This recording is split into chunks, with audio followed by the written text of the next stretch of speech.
Olá, seja muito bem-vindo ao Cindy Guardas SP. Estamos começando mais uma edição do programa Fique por Dentro. Mas antes de começarmos, o companheiro Vilar vai dar o recado. O recado é para você que ainda não é inscrito no canal. Inscreva-se no canal, o canal está ficando forte. Quanto mais as pessoas se inscrevem, mais longe vai aqui a nossa mensagem. Para você que já é inscrito, quer receber as informações do Cindy Guardas na palma da sua mão, sininho e notificações. Compartilhe e deixe um like para o Fique por Dentro.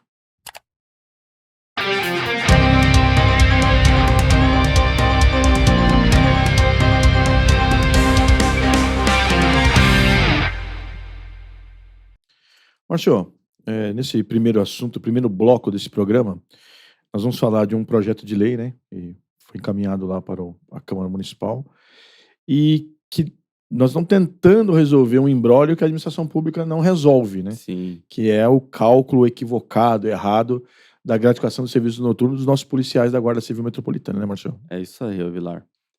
Bem na verdade, o professor Toninho Vespo, vereador, né? Ele abraçou a causa, ele entendeu o problema, o principal de tudo, ele entendeu o problema e ele entendeu que a solução tem que ser também, tem que ser não, né? Mas pode ser também pelo poder legislativo, né? Sim. Legislando para resolver. Eu vou explicar o problema aqui, a gente já explicou em outros programas, mas eu vou explicar aqui para rever. Todo guarda civil metropolitano que optou pelo subsídio e trabalha no período noturno, em especial no período que compreende das 22 às 6, tem direito a receber 25% de acréscimo na sua hora de trabalho, né? Mas como que eu vou acrescer na hora de trabalho se eu não sei o valor da hora de trabalho? Exato. O valor simples da hora de trabalho é pegar o subsídio e dividir por quantas horas você trabalha no mês. Sim, E o plantonista trabalha 180, né? Na maioria dos meses. sim. Alguns meses vai ser 192, outros 168, mas a maioria dos meses 180.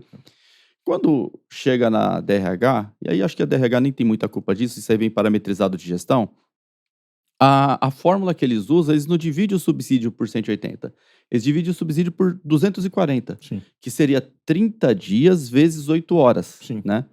O que não é a realidade do guarda civil. Exatamente. Pode ser a realidade da educação, pode ser a realidade da saúde, da guarda civil não é Não. a realidade.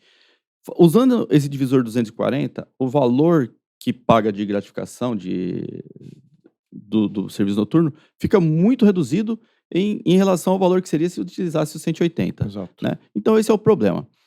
E outra coisa, Vilar, a nossa norma que trata do subsídio é a lei 17.812, que é a lei do subsídio que trata também do serviço noturno, né? Eu acho que está no artigo 19.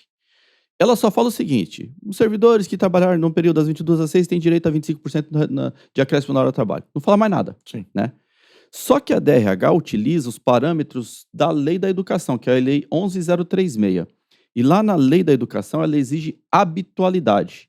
Sim. Não basta você trabalhar, você tem que ter o trabalho habitual, noturno, para receber a gratificação. A nossa lei não exige habitualidade, Sim. mas a DRH aplica a 11.036, exigindo a habitualidade. Só que veja bem, isso é um ônus, né? Com certeza. Só que a lei 11.036 tem bônus. Sim. Que ela prevê lá o pagamento nas férias, prevê o pagamento na licença, prevê o pagamento no CAT, licença gestante, licença nojo, prevê o pagamento no dia de descanso semanal remunerado. Os bônus da lei, eles não aplicam. Só aplica o ônus. De uma forma bem simplificada, quase chula, né? O cara tá na casa dele, dormindo gostosinho e tá recebendo. E tá recebendo. Porque é a fórmula de cálculo. Enquanto que o guarda civil metropolitano só recebe quando efetivamente ele está trabalhando, né? Isso. Aí, ou seja, a 11.036 serve para aplicar na hora de dificultar o recebimento, Então, mas não serve para aplicar na hora de facilitar, né? O bônus não nos é cabido, né? O que o professor Toninho Vespo fez? Ele pegou o texto da 11.036 e encaixou na 17.812 por meio de um PL. Sim. Aí, se o projeto de lei dele passar e a gente vai brigar para que passe, Sim. o artigo 19 da 17.812, ele passa até alguns parágrafos abaixo lá, né? Sim. E aí os parágrafos, incisos, sei lá, ele vai... Uma regulamentação. Isso. Ele vai explicar como que o guarda... Aí vai passar a exigir habitualidade, mas, em compensação, vai pagar nas férias, vai pagar no dia de descanso semanal remunerado, e licença e tal. Exatamente. Né? Ou seja, fica exatamente igual o da educação. Exato. Né? O serviço noturno. E estabelece que o cálculo é sobre 180 horas e não sobre 240. Sim. Né? Resolve o problema. Só que resolve o problema da promulgação da lei para frente. Né? Melhor, da sanção da lei, né? Isso, ela vai passar pelo veto do prefeito. Então ela resolve o problema da sanção para frente. Da sanção para trás, já que o pessoal recebe desde maio de 2022, não tem jeito, é só judicialmente, Medida né? judicial. Eu estou deixando isso claro porque o pessoal tem perguntado assim, olha, agora que tem o projeto de lei, a gente não precisa mais ingressar com a ação?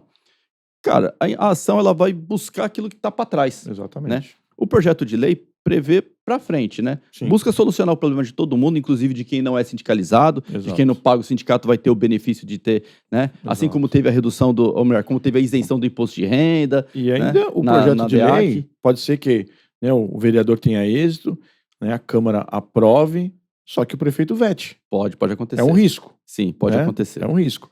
Então, ou seja, não deixe de entrar com ação. Sim, né? sim. Nesse período aqui, né, enquanto tiver nessa discussão, vamos dizer assim, é o judiciário que vai garantir efetivamente o seu direito, né? Isso, a gente tem bastante ação rolando sobre isso aí, viu? Sim. Inclusive, essa semana saiu mais uma sentença favorável de uma amiga minha, pessoa que eu tenho muita estima, que é a Roberta de Albuquerque Fernandes, foi favorável a sentença para ela. Se for mantida em segunda instância, ela já passa a receber aí Sim. o valor corrigido mais o atrasado, né? Sim.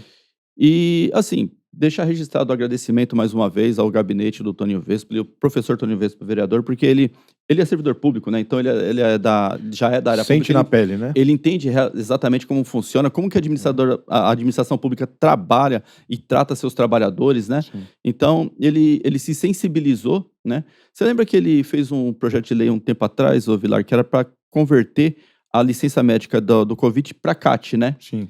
Nós estamos acompanhando esse projeto de lei. A gente tomou umas pedaladas lá da Câmara Municipal, porque ele passou já por 2 comissões, passou pela Constituição e Justiça, passou pela Administração Pública, e a de Administração Pública podia ter dado o parecer final lá e já mandar para votação, né? Sim. Eles resolveram submeter para a Comissão de Saúde, né?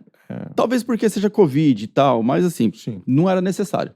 Né? Aí submeteu lá para a Comissão de Saúde. Poderia, né, pelo regimento lá, poderia já estar votando. apto a votar, né? Isso, exatamente. Mas aí mandaram lá para a Comissão de Saúde. Só que esse projeto do Covid, que é o 333/2022, esse projeto ele tem data de vigência. Ele fala assim, essa lei entra em vigor no dia 1º de março de 2020. Ou seja, ele retroage. Exatamente. Ele pode passar lá em 2025, mas ele vai retroagir a 2020, né? Exatamente. Diferente do PL 498, que já está no site do sindicato, o 498, Sim. que é o que trata do serviço noturno. Esse não, esse vai de sanção para frente. Exatamente. Ele não prevê Ele entra em vigor na data da publicação. Isso, exatamente. E por que ele não visa essa retroatividade? Porque ia causar um embaraço ali na Câmara Municipal e podia atrasar demais o andamento desse projeto. Com certeza. Nós estamos pedindo lá... Estrategicamente é melhor ser assim, né? Nós estamos pedindo, inclusive a gente vai buscar uma conversa com o Fábio Riva, que é o líder do governo na Câmara, para priorizar esse projeto. Sim. Que ele passe rápido e tal, demonstrar o problema e tal, e ver se ele passa rápido para resolver essa questão. E aí depois a gente discute o retroativo a maio de 2022. De qualquer forma, o PL está aí, eu pedi para deixar aqui no site do sindicato, né? É o 498/2024, de iniciativa do professor Toninho Vespoli, e vamos lutar para que esse projeto seja aprovado. Com certeza.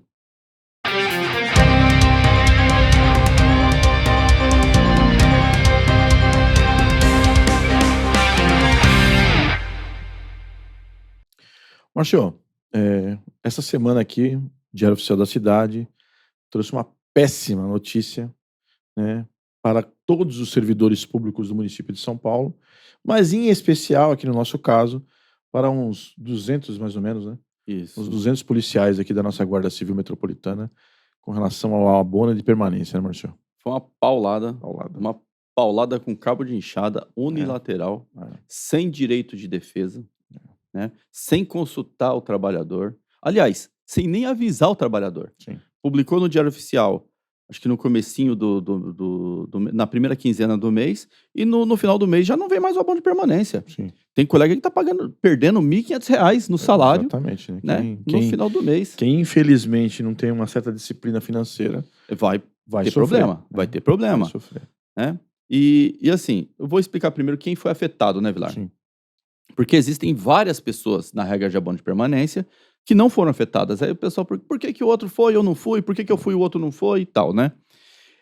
Essa decisão da prefeitura, que foi um entendimento, olha só, o IPREM fez um questionamento, o procurador do município deu um parecer, A Secretaria de Gestão concordou com o parecer, eles tomaram uma decisão, numa canetada lá, tirou o abono de permanência de algumas pessoas que estavam recebendo. E aqueles pedidos que estavam parados, aguardando ser deferidos, foram indeferidos, né? Sim. Então foi um entendimento, né? É uma interpretação da lei, não é uma Sim. lei nova. Não foi aprovado nenhuma lei nova que resolveu tirar o abono de permanência. Mas quem ele afetou?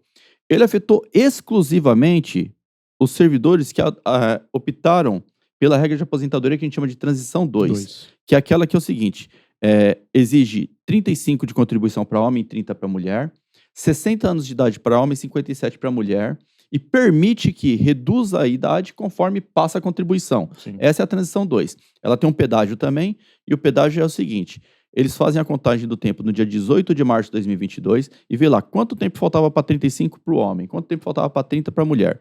Esse tempo que faltava, ele é dobrado. Então, faltava 2 anos, vira 4. Esse é o pedágio, Sim. né? Mas mesmo aplicando pedágio, ainda é possível reduzir a idade, Sim. tá? Então, uma regra, assim, das regras previdenciárias que foram aprovadas na emenda 41... Nenhuma é boa, né? Essa é a menos ruim. Não, da 41, né? A emenda Sim. 41 de 2021. Sim. Essa é a menos ruim. Sim. Porque a transição 1 é aquela de ponto, que hoje está em 101 para homem, 91 para mulher, vai até 105 e tal, né? A regra geral que é 65 anos de idade para homem, né? Então ela, assim, das regras que foram aprovadas em 2021, ela é menos pior, né? Sim. Ela só afeta esse pessoal que optou por essa regra. Artigo 29, inciso 2 das disposições transitórias da Lei Orgânica do Município de São Paulo. É a regra do pedágio que permite reduzir a idade. E mesmo assim ela não afetou todos. Porque tem gente que tem 30 de contribuição, se mulher, e 57 de idade, não é afetado. Ela só afeta se a pessoa tiver a idade menor do que 60 anos homem, Sim. ou menor do que 57 mulher. Sim. Se a pessoa já tiver na idade 57 mulher, 60 homens, ela não afeta. Tranquilo. Então, ela afetou um número reduzido de colegas, né? Sim. Mas assim, ainda um número bastante significativo, cerca de 200 colegas aí que foram afetados. Na Secretaria Municipal da Subprefeitura passou de 600. Né? Então, assim, deixar claro também que ela é uma regra que afeta todos os servidores municipais, não só os da Guarda Civil Metropolitana, né? Qual foi o problema ali, Vilar? O problema foi o governo não conversar. Exato. Ele não, porque se ele tivesse notificado o trabalhador e falado assim, olha, existe esse entendimento sobre essa regra, você pega abono de permanência sobre essa regra, eu vou te facultar a chance de se defender e você apresenta o que você tiver de argumento aqui para eu tomar decisão, né? Se ele fizesse isso, nós pegaríamos lá o artigo 40, parágrafo 19 da Constituição Federal e falava assim, o meu abono é constitucionalmente garantido. Porque o artigo 40, parágrafo 19, ele fala: ao servidor que preencher qualquer regra de aposentadoria do Estado ou do município, é assegurado receber o abono de permanência até que ele complete a idade da aposentadoria compulsória, que seria 75 anos. Sim. Né? Então, se há um erro de interpretação aqui no município, pela Constituição Federal, esse abono é garantido. Sim. Né? Então, qualquer servidor poderia apresentar lá e falar assim, olha, embora vocês discutam a norma infraconstitucional, que é a norma municipal, a Constituição Federal me garante, já que eu tenho o direito de me aposentar. Sim. Né? Quero deixar claro também que é o seguinte, esse entendimento do município, ele afeta o abono de permanência, mas não afeta o direito de se aposentar. E olha que coisa maluca. O colega perde o abono de permanência, mas se ele quiser, ele pede aposentadoria hoje. Exato. E vai para casa descansar, vai aposentar. Né? Então, se você está nessa regra, você foi afetado, saiba que você pode pedir sua aposentadoria hoje, que isso não vai te impedir de se aposentar. E o abono de permanência vai ser postergado até você completar a idade de 57 se mulher ou 60 se homem. Né? Mas como que a gente soluciona isso, Vilar? A primeira pergunta é, como que a gente soluciona isso? O Sindiguardas fez um ofício ao secretário Fabrício Cobra, que é o secretário da Casa Civil, e fizemos um ofício ao secretário Júnior Fagotti também. O que nós estamos pedindo ali? É que o governo encaminhe à Câmara Municipal um projeto de emenda à lei orgânica para corrigir o texto. Sim. É o artigo 31 das disposições transitórias lá, que ele tem um probleminha ali de redação. Corrigiu a redação do texto, resolve o problema, volta a pagar e fim de papo, né? Uma outra solução possível é abrir a chance de defesa do ato administrativo para o servidor. se o servidor conseguir se defender o seu direito no processo lá que fez, administrativamente, né? a gente consegue comprovar que o direito é constitucionalmente assegurado e, assim, a norma infraconstitucional pode estar até equivocada, mas não pode suprimir o direito constitucional do servidor, Sim. né? Então, são essas duas formas de resolver o problema.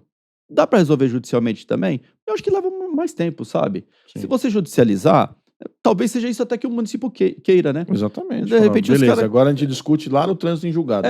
Daqui 10 anos. 2 anos, 3 anos, 4 anos, né? Então... A gente vê como que demora os processos, né? Então, assim, judicialmente tem chance de êxito? Tem, porque a Constituição Federal garante o direito ao trabalhador. Sim. Mas, assim, talvez seja o caminho mais longo. Exato. Como a gente está fazendo o caminho político da coisa, nós acreditamos que o caminho político é o que vai solucionar nesse momento. Sim.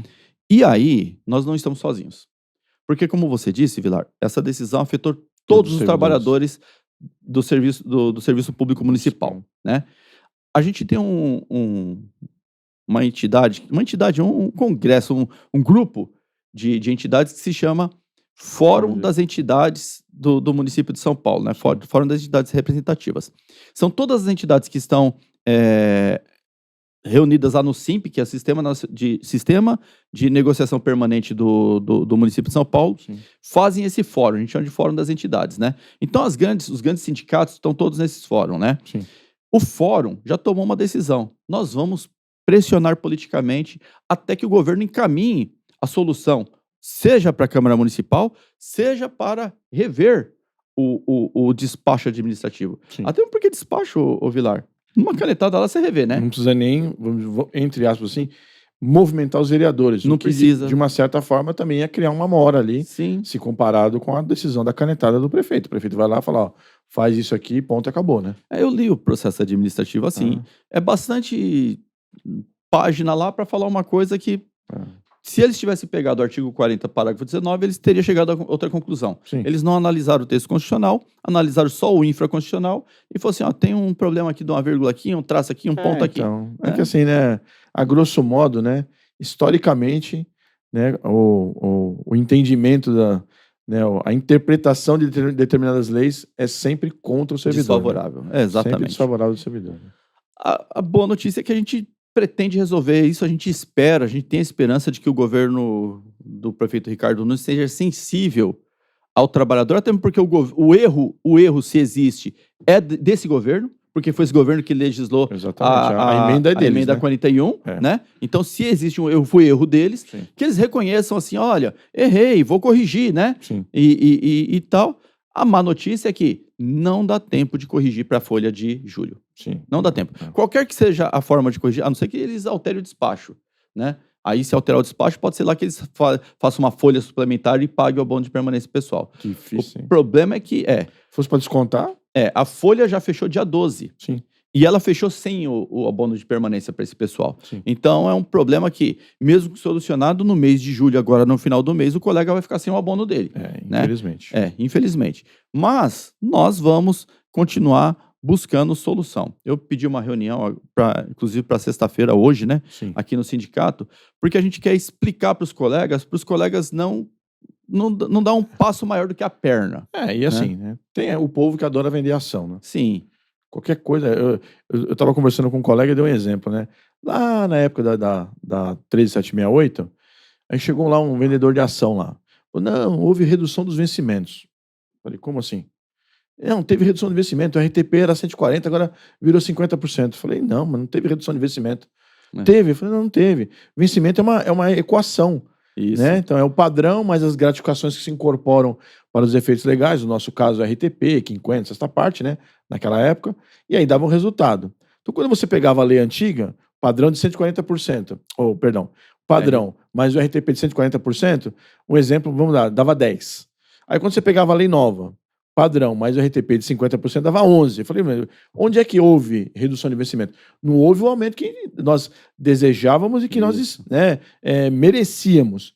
Mas que não houve, né? Sim. Ou seja, se alguém comprou aquela ação, provavelmente teve.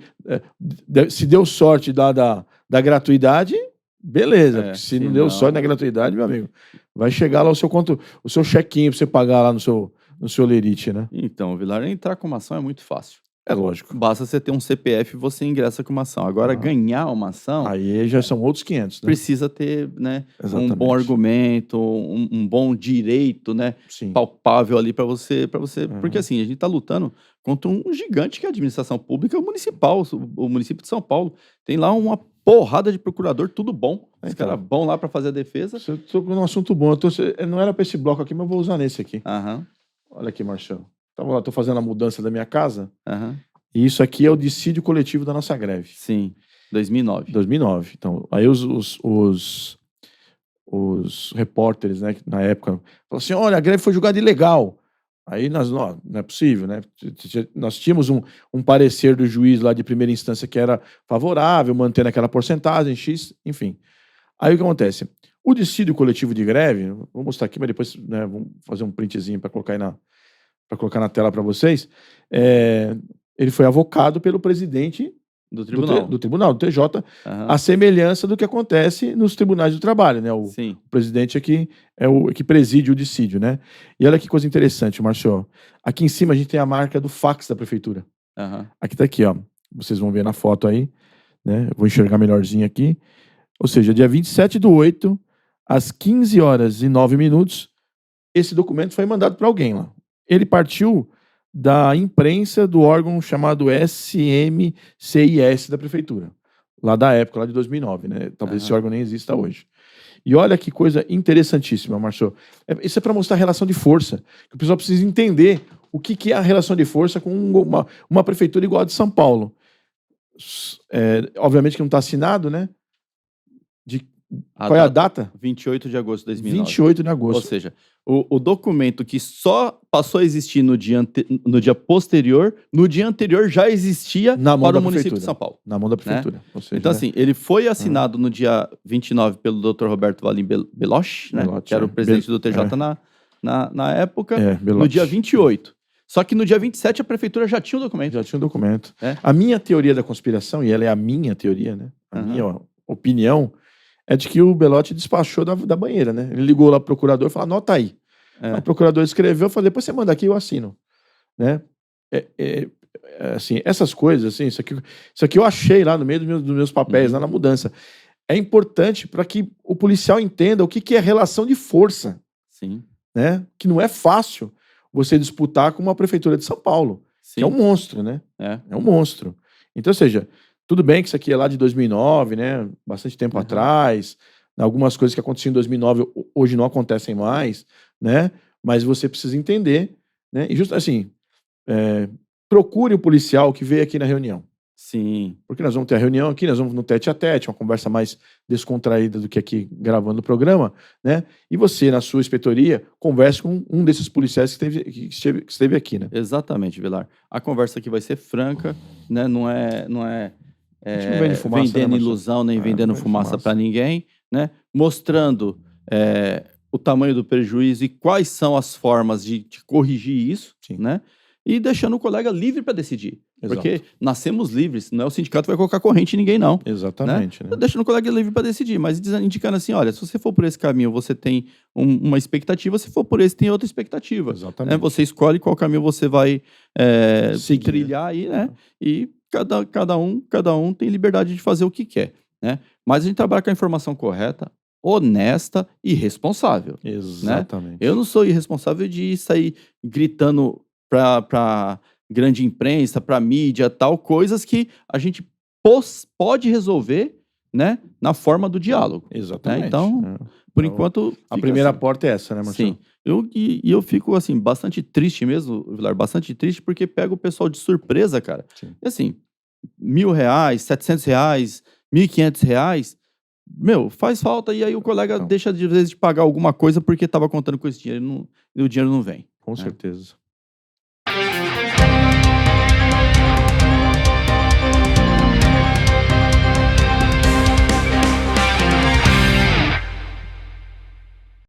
Bom, nesse bloco aqui nós vamos tratar, Vilar, de uma recomendação expedida pela Delegacia Geral de Polícia, da Polícia Civil do Estado de São Paulo, que, embora seja direcionada aos policiais civis, trata de um tema que é cotidianamente realizado pela Guarda Civil Metropolitana, que ela trata de abordagens, né? Sim. Aliás, ela trata dos termos técnicos da abordagem, não é isso, Vilar? Exatamente. Então, é assim, primeiro eu quero destacar a coragem. Aham. Porque quando você tem a coragem de colocar determinados procedimentos lá no papel, você, caso esses procedimentos sofram alguma medida judicial, o agente não sofre, Sim. porque está cumprindo o que está numa medida, numa determinação, vamos colocar Como assim. fosse um POP, né? Como se fosse um POP. Ainda que a denominação aqui é recomendação, ou seja, o agente público está fazendo aquilo que a sua hierarquia o recomendou a fazer. Né? Exatamente. Porque quando ele faz fora da recomendação, ele aí assume o ônus de cometer o abuso de poder. Sim. Né? Inclusive, o texto é um pouco longo, mas ele fala justamente disso, né? De quando o agente atua fora desses parâmetros, aí ele está sujeito ao abuso de poder, né? Tem uma coisa interessante aqui, Márcio, que ele trata de alguns tipos de abordagem, né? A abordagem preventiva é um tipo de abordagem que está destacado aqui na recomendação. Então, ou seja, eu acho que é essa que está mais ligada à atividade, à atividade da guarda, né? Quais são os preceitos, né, para que o guarda, ou o policial militar, ou o policial civil, agindo dentro dessa premissa, não venha sofrer o abuso de autoridade, né? Uhum. Então, ela tem fundamento aqui no direito administrativo, né? Motivo pelo qual poderá ser discricionária, ou seja, é o agente lá na ponta da linha que toma a decisão. Que, a partir da observação do conjunto, né, de informações que ele tem ali, ele toma a decisão de fazê-la ou não, né? Fazê-la ou não. Contudo, deverá seguir princípios da legalidade, que é justamente para quê? Para que quando chegar, né, ou seja, efetivamente gerou a prisão em flagrante da pessoa. Quando chegar lá nas instâncias superiores, não vier sofrer o que nós vínhamos sofrendo aí em algumas medidas lá da sexta turma, né, do STJ, né, que depois, né, uma pelo menos 100% garantida, o ministro Flávio Dino foi lá e, né, falou, não, é completamente legítima a atividade da guarda nesse quesito, né. Então, ou seja, o delegado-geral de polícia deu uma ferramenta aos policiais para se defender, né. Eu acho que é o mais importante aqui dessa medida aqui. Essa ferramenta, Márcio, são as definições que o delegado coloca nesse documento aqui, que os policiais usarão para narrar os fatos que eles encontraram lá nos atos de fundada suspeita que motivaram as abordagens. Sim. Né? Então, você tem uma série de definições desse documento. Nós vamos colocar aqui no site, né? Nas nossas redes sociais aqui. Eu espero que a partir desse documento aqui, o comando da guarda possa editar algo parecido. Sim. Né? Porque assim, nós podemos usar esse, né? Falar, olha, se lá tem uma definição, por que eu não vou usar? Mas o ideal é que a gente tenha o nosso POP, né? Sim. Que aí defina, né? Você tem ali os exemplos do que configurar daquilo que você observa lá no campo. Lá. Sim. O que eu achei interessante nesse documento, Vilar, foi, como você disse, a ousadia do delegado em separar a busca preventiva, que tem fundamentação no direito administrativo, da busca repressiva, que tem fundamentação no Código de Processo Penal, Sim. que é o artigo 301, né? Não, da fundada suspeita lá. Da fundada suspeita. Então, acho que não é o artigo 301 não, mas tem fundamentação no Código de Processo Penal, né? Porque o nosso trabalho da Guarda Civil Metropolitana, ele está nos dois aspectos. Sim. Tanto no âmbito administrativo quanto no âmbito penal. Vou dar um exemplo. Você está transitando lá com a viatura, o policial está transitando com a viatura, alguém levanta a mão e fala assim, aquela pessoa me roubou. Sim. A busca que vai ser feita naquela pessoa é pelo Código Penal. Sim. Né? Contudo, a gente faz outro tipo de trabalho que é, por exemplo, a proteção ao agente público ou a fiscalização do espaço público, né? E nessa ação, a gente pode, de repente, que é uma ação administrativa, Sim. tem fundamento no direito administrativo, ter que abordar as pessoas, Sim. né? Cracolândia é um exemplo claro disso, Sim. né? Quando se faz lá a limpeza, a zeladoria na Cracolândia, as pessoas que estão lá em uso de drogas na Cracolândia se dispersam para um determinado ponto e quando eles voltam, eles passam por uma busca pessoal, que Exato. não está fundamentada no direito penal e sim no direito administrativo, Sim. né? Não necessariamente no direito penal. Às vezes tem ali um estado de flagrância que vai ser no direito penal. E esse documento, ele separa a fundada suspeita, a fundada razão e a justa causa. Sim. Isso é importantíssimo. Na hora de você fundamentar um documento bem escrito, você vai evitar a interpretação lá no Poder Judiciário, Exatamente. de primeira instância, segunda instância ou instância superior, STJ, STF, né? Sim. Quanto melhor redigido o documento pelo operador de segurança, que é o policial, Sim. mais fácil corre o processo, né? Exatamente. Até mesmo porque, normalmente, o cara que está preso, ele realmente fez alguma coisa para merecer estar preso, né? Então, o que um documento mal redigido dá é a chance de defesa pro cara. Exatamente. Vai facilitar a liberação de efetivamente um criminoso, né? Sim. Então, um exemplo, Márcio, vamos supor aqui que uma equipe do Canil esteja fazendo apoio às equipes de São Paulo Transporte na fiscalização de Uber, por Sim. exemplo, né?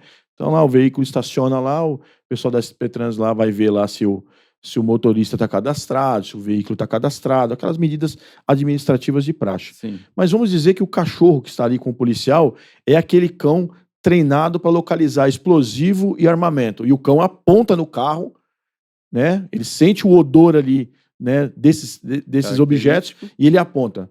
O policial vai fazer a abordagem foi administrativa. Isso. Né? Mas ela evoluiu para criminal. Para localização do criminal. O que fundou parar o veículo foi um ato administrativo, foi uma fiscalização administrativa. Exatamente. Ou seja, o camarada não fez nada que... Não foi uma parada aleatória. Né? Não fez nada que o Código Penal, o Código de Processo Penal autorizasse de pará-lo. Não foi nada disso. Foi uma medida administrativa que é a fiscalização porque ele é Uber, como poderia ser táxi, como podia ser, né, escolar e tal. As medidas DTP, aí, né? Ou seja, o que fundamentou aquele camarada ser parado, aquele camarada ser abordado foi um ato administrativo. Sim. E ele evoluiu para o criminal. Exato. Né? Como pode ocorrer também o contrário. Sim. Né? Numa fundada suspeita baseada no Código de Processo Penal, você abordar uma pessoa, de repente o crime foi fundada a suspeita, mas não tinha o crime em si, mas tinha uma transgressão administrativa. Aplique-se, né? Aí aplica a medida administrativa. Pode ocorrer de um lado para o outro ou do outro lado para esse, né? Bom, de qualquer forma, né, a gente espera que a partir dessa haja uma edição de norma aqui do Comando Geral da Guarda, né? Sim. Porque isso vai ser uma ferramenta a mais, assim como é o POP ambiental, de quando vai se fazer a abordagem administrativa, se executa a busca pessoal, para você evitar um problema. Então tá escrito lá, se houver algum problema, o policial não responde pelo abuso. Exato. Porque ele está cumprindo o que está determinado numa norma. Uhum. Então, ou seja, o poder público foi editar uma norma. Vou dar um outro exemplo aqui, esse aqui é um pouco mais drástico, porque ele não é brasileiro. Né? Eu tenho um conhecido que ele é policial em Dallas, né, no Texas. Ele é da polícia de escolas, né, de Dallas, no Texas. E o procedimento deles lá para aplicação de força é severo. É muito severo. Então, se a pessoa está armada, arma de fogo ou de faca, ela não obedece o policial, eles têm um protocolo de como eles vão efetuar o disparo de contenção. Né? E esse disparo, ele é para neutralizar a pessoa. Uhum. Ou seja, é o poder público dizendo para o policial, faça isso. Então, se alguém achar que é muito agressivo, não é o policial agressivo. É a norma. Sim. Né? Não estou dizendo que tem que aplicar isso aqui, não é isso que eu estou falando. Estou dizendo que lá acontece isso. E o exemplo é que quando o poder público, né, as pessoas que estão no poder público, que têm o poder efetivamente na mão, têm a coragem de dizer ali o que é para fazer, o agente que está na ponta da linha trabalha com mais tranquilidade. Sim, segurança, né? Com mais segurança. Né? Aí não corre o risco, por exemplo, de sofrer um problema de saúde, ser atacado, ser vítima, né? Teve um vídeo da polícia lá de Brasília, não sei se você viu lá. Então, eles estão tentando conter o cara tá com a faca.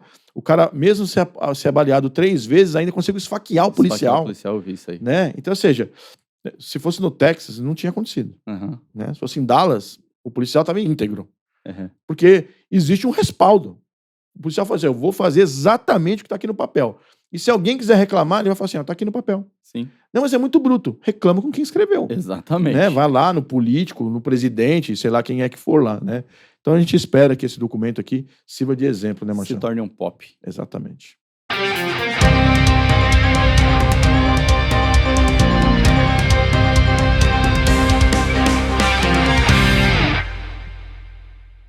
Bom, nesse bloco aqui nós vamos apresentar o Atlas da Violência voltado aos municípios, produzido pelo IPEA, que é Instituto de Pesquisas Econômicas Aplicadas, né? A gente vai falar desse Atlas porque o que acontece? Nos programas anteriores a gente fez uma nota de repúdio contra um candidato de Santa Catarina que falou uma bobeira, e ele falou uma bobeira fundamentada no Atlas de Violência, né? E agora a gente vai apresentar o Atlas de Violência, esse que é voltado para os municípios, e desmistificar essa fala do camarada lá, que foi uma fala que não condiz com a realidade e não condiz com o que está escrito no Atlas, não é isso, Vilar? Exatamente. É um documento bastante rico, né, de dados, né? Logicamente que para quem assim não se aprofunda muito, é um negócio meio chato, né? Aham. De ficar lendo. Mas assim, para nós que temos que levar para os políticos, fazer a discussão política, é importantíssimo, Sim. né? Então, ou seja, nós vamos colocar aqui uma imagem na tela, porque eu acho que essa imagem ela já fala por si, né? O candidato lá disse o seguinte, que onde tem guarda tem maior violência, Sim. né? É assim, esse mapa aqui, que é o mapa do Brasil inteiro, e aí a gente pega aqui a comparação, porque nós vamos usar o estado de São Paulo. O estado de São Paulo é onde nós temos vamos dizer assim, o maior número de guardas municipais com melhor preparação. Não que em outros estados não tenham guardas bem preparadas. Não é isso que eu estou falando, né? Estou dizendo que no estado de São Paulo, a maioria das guardas, elas já são estruturadas, elas já foram criadas com o conceito de polícia comunitária. Sim. Né? Ela já nasceu polícia, né? Em alguns outros estados, por incapacidade ou, sei lá, má versação do dinheiro público, o prefeito cria lá um órgão lá, chama de guarda municipal, mas não dá meios nenhum, Isso. né? Deixa infelizmente lá os trabalhadores Sucateados. a sua própria sorte, né? Então, essa imagem que vocês estão vendo aí na tela, né, Marcio, mostra claramente que o estado de São Paulo, nesse estudo aqui de pé, é onde você tem, assim, os menores índices de homicídio, né? Só que é o estado mais populoso. É o estado mais populoso da nossa nação brasileira, né? Isso. E é o estado onde você tem as melhores guardas. Sim. Mais bem equipadas, mais bem formadas, mais bem treinadas. Exatamente. Né? Como o Vilar bem apontou, não quer dizer que as outras não sejam, mas que assim, o estado de São Paulo está um passo à frente Sim. no quesito de criação e formação de guardas municipais, né? Bastante das guardas já estão estruturadas até com plano de carreira e tal, né? Sim. Evita aquele negócio de comissionamento de camarada, de comissionamento de estranhos lá, dentro da instituição, né? Elas já estão mais, vamos dizer assim, adequadas à Lei 13.022, né? A Lei 13.022. Tem um outro índice interessante aqui, que é a evolução do financiamento. Uhum. Então, 200 federados, o que mais evolui no investimento de segurança são os municípios. Sim. Né? Então, o estado você vê lá, né, mais ou menos, a evolução mais ou menos a mesma. Vou colocar aqui o gráfico aqui também. Você vê que os municípios praticamente dobram, sim, né, a sua força de investimento na segurança. Obviamente que são números gerais, né? Sim. De todos os municípios. Você vai ter município que você tem mais investimento, que nós já colocamos aqui, quando a gente discute de orçamento, cidades que colocam 5%, 6% americana, né? 6% do orçamento, né, na área da segurança, e lá são 6% na guarda.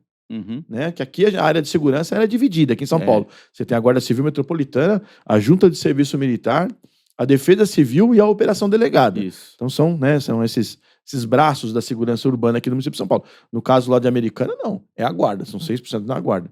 Aí quando você olha os resultados de violência da cidade, são baixos. Sim. Né? Contradizendo completamente do que aqueles dois senhores infelizes falaram lá na sua propaganda política, né? Quiçá o eleitor observe, nos assista, ouça, né, as vozes e não dê mais chance para gente desse tipo governar uma cidade, né? Isso, e eu quero reiterar que o Atlas da Violência está disponível no site do sindicato, né? Sim. Lá na aba de legislação lá, um dos tópicos lá vai estar escrito lá o Atlas da Violência voltado aos municípios do ano 2024, né? Sim. Os anos anteriores você consegue lá no site do IPEA, você consegue baixar anos anteriores. E até é interessante fazer uma comparação dos anos anteriores e você ver a evolução realmente. Sem Esses dúvida. números assim que são mostrados em 2024, eles são reduzidos, são menores nos anos anteriores. Ou seja, a gente percebe que estamos numa ascendente, né? Sim.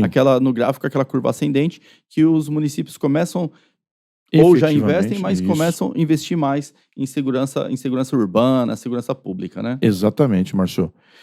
Uma outra coisa que eu queria deixar claro aqui nesse bloco aqui é que nós precisamos desses parâmetros justamente para discutir as questões legais. Uhum. Buscar assim as casas legislativas, né?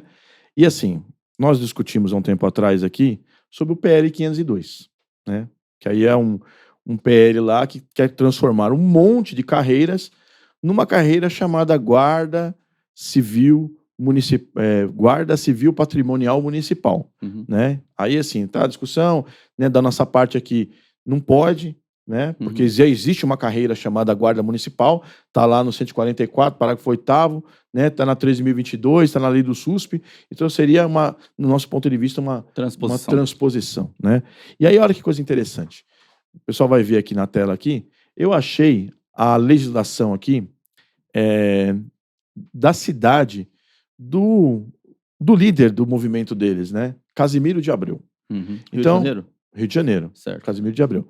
Então, assim, ó, o pessoal tá vendo aqui na tela, a primeira lei, o cargo é vigia, né? Vigia. Aí depois, ela foi transformado o cargo de vigia em guarda patrimonial, né? Em 2022, a cidade aprova uma nova lei transformando guarda patrimonial em guarda civil patrimonial municipal. Casimiro de Abreu possui uma guarda, né? Então, assim, essa lei, na minha opinião, essa lei já é inconstitucional. Sim. Porque já existe uma guarda municipal naquela cidade. Deve fazer uma confusão jurídica danada, né? Então, né? Faz essa bagunça e o problema é que isso interfere na vida das pessoas, né? Sim. Então, assim, infelizmente o canal lá que é dessa pessoa aí, que é o Funções Assemelhadas, teve que ser banido aqui dos nossos comentários, porque ele fazia comentários aqui depreciativos. Nós não depreciamos a função de nenhum servidor. Sim. Né? Então, quando o cara vem aqui no nosso canal e nos chama de guardinha, aqui não vai ficar. Então, você tem a opção de se retratar, se retrata aí, edita o seu postado aí, beleza. Não o fez, foi banido aqui do canal. Mas nós precisamos discutir isso, Márcio, porque isso impacta. Aí o que eu fiz? Eu fui fazer uma pesquisa, fui dar uma olhada lá. O que nós temos aqui de funções assemelhadas, o que seriam, né, essas outras funções, dentro aqui da Prefeitura de São Paulo, que é a prefeitura, ou seja, é onde você tem mais servidores municipais no Brasil. A maior prefeitura do país. Prefeitura de São Paulo, né? Eu acho que nós não temos 20, viu, Marcelo? Mas tem uma coisa muito interessante. Tem um camarada lá que ele tem um salário bastante expressivo. Sim. Né? Quase 15 mil reais. Então vamos dizer que houvesse esse número absurdo que a pessoa fala lá que tem 1 milhão de pessoas. Tá superestimado, né? Porque se na maior cidade do Brasil só tem 20, mais ou menos, né? Então, se você tiver dúvida, você pesquise. Né? Quem tem dúvida, vai lá e pesquisa. Então, assim, se esse camarada fosse integrado na Guarda Civil Metropolitana, ele seria o quê? IS. Né? Pelo salário IS. Pelo salário, tem que ser IS. Não dá para colocar a terceira classe com salário de 15 mil. Então, você, Guarda Civil Metropolitana, você que não entrou lá para fazer comentário, né, que alguns colegas fizeram comentários lá, fizeram uma defesa, é importante que se faça mesmo, até para que as pessoas tenham conhecimento, né? Quando a gente discute, a gente chega em determinados objetivos. Sim. Você pode me convencer de que eu estou fazendo alguma coisa errada. E eu posso te convencer que você está fazendo alguma coisa errada, desde que seja no princípio da urbanidade, né? Respeito, de forma republicana. Respeito, o camarada sem educação, não respeita ninguém, não dá para ficar aqui, né? Aqui a gente não vai aceitar, não. Então, o que acontece? Né? Para você, Guarda Civil Metropolitana, você entender, né, o que está acontecendo, né, o que está acontecendo. Esse projeto de lei, se vamos dizer que, sei lá, vira uma PEC aí, que avance e tal, nós corremos esse risco. Aqui em São Paulo, não vamos dizer assim, não vamos dizer que impactaria muito, porque o pessoal que é da Guarda Municipal do Cemitério, que é o maior número que eu pude observar lá, eles estão num número muito reduzido, Sim, né? Então, você já praticamente está quase extinta já, né? sim, Essa carreira.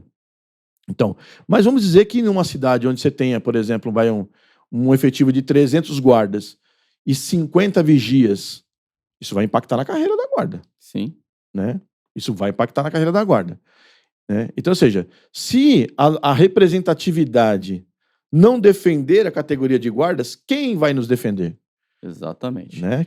E aí, ô Vilar, se a gente está numa briga danada em Brasília para conseguir segurança jurídica por meio do caput 144, esse imbróglio todo, ele traz mais insegurança jurídica. Sim, Você imagina se coloca no lugar lá de um julgador, um juiz, e você está lá recebendo documentos e mais documentos, e você fala assim, meu, agora eu já não sei mais que órgão é que órgão aqui, porque fez uma salada danada de órgãos aqui, né? exato, Você não consegue identificar sequer as atribuições de cada um, né? exato. Enquanto lá no 144, lá a gente já consegue mais pelo menos definir atribuições, né? O Sim, SUSP define, a 13022 define, né? que é o órgão que já está previsto, guarda municipal. Sim, Então, se na cidade lá, é assim, se, eu vou é opinião pessoal, tá, Marcio? Se o órgão foi criado lá, inicialmente lá, como guarda patrimonial municipal, na minha opinião, é guarda municipal. uhum, É uma questão de se adequar ali, colocar os caras na guarda lá e tal. Aí tem essas aberrações que alguns prefeitos fazem, né? Que é mandar o projeto de lei para a Câmara para atender A, B ou C, e aí você pega, assim, algo que foi criado como um outro nome, e aí transforma em guarda municipal, o que aí transposição. cai na transposição. Que, aliás, a né? transposição foi proibida em 1988. Na nova Constituição, a Constituição anterior previa a transposição, não foi recepcionada pela Constituição de 88, que expressamente proibiu a transposição. Exatamente, né? É. Então, você, guarda civil metropolitano, já sabe, né? Tem que pesquisar, a gente vai atrás e vai defender. Que, inclusive, né, Marcelo, nós deixamos de participar de uma entidade superior de representação dos trabalhadores, né? Porque abarcou lá um inimigo nosso. Na hora que botou a FENEM para dentro, falando, não podemos estar no mesmo lugar que a FENEM. Sim. A FENEM vive nos atacando.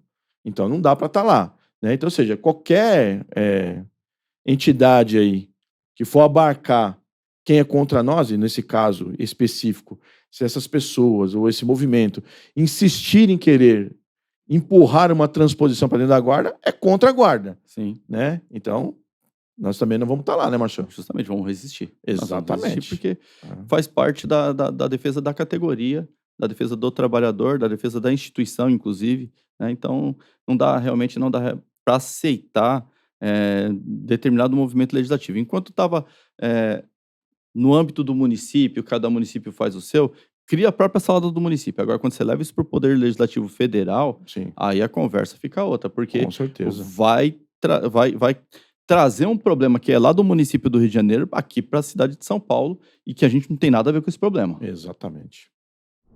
Chegamos ao final de mais esse programa Fique por Dentro. Eu agradeço imensamente a você que nos assistiu até o final.